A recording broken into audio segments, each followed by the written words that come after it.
And then there's Catherine.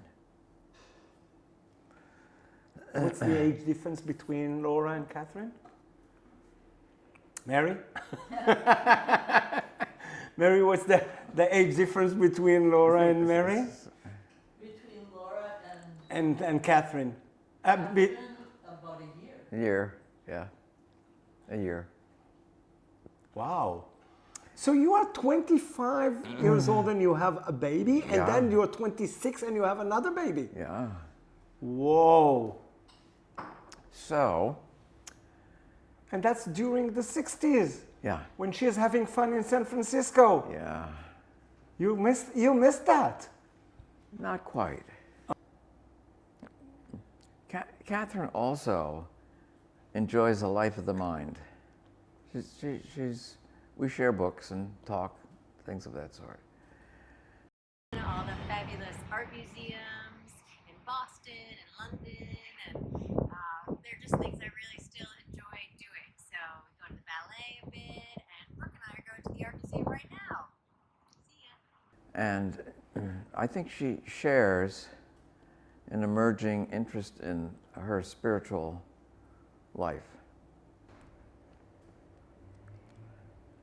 She knew early in her life what was important for her. When she finished college, she had a roommate who lived in New York City, and she went after graduating college to visit a roommate in New York City and never left.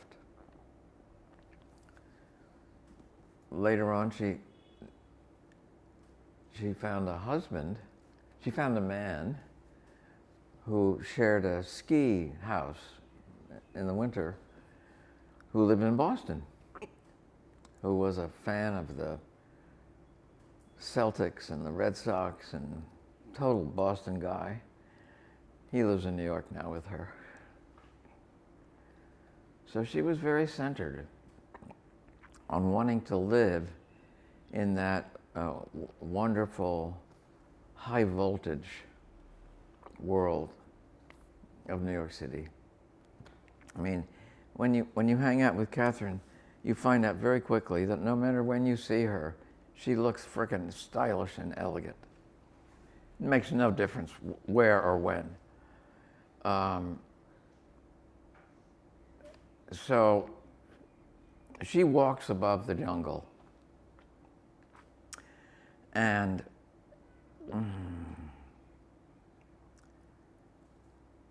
she became, she started in the fashion industry, where she still is, which again is very high voltage, unstable,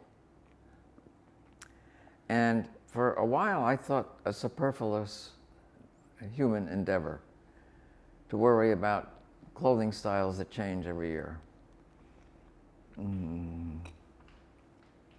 I slowly came to appreciate the extraordinary power of clothing, which is why I'm wearing this shirt. It's because of Catherine. It's because of Catherine. And Explain to me. she would. I thought because you are a colorful person. I am, but she set an example of bringing that out. And in part, that's what the woman on the horse was. It was a feminine part of me that didn't have much room. Didn't have much room in my life. And that paying attention to clothing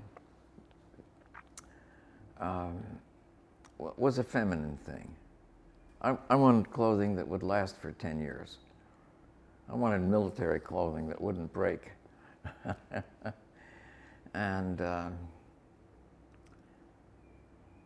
so Catherine became just an example, a model of how that approach to life is not superficial, but can be very relevant. Catherine was also the first child of mine who became a business person. Wow.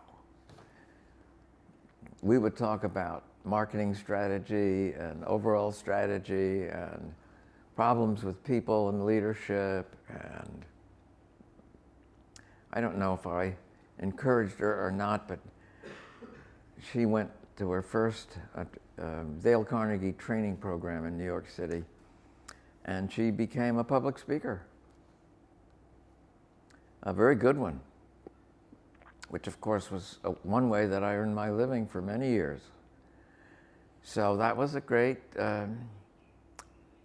pleasure to see that part of my life being reflected in her life. And she's done spectacularly well. In the way that she has worked and made things work well, and that she's really quite brilliant in terms of some of the things she's done. Like going to work in a new firm after she left her old firm for multiple reasons, and finding that there was things weren't very well organized. And finally someone promoted her and said, okay, you're going to be in charge of this line, and we need to get a new strategy. And over the weekend, she created a brilliant new strategy for that whole business. I just love that.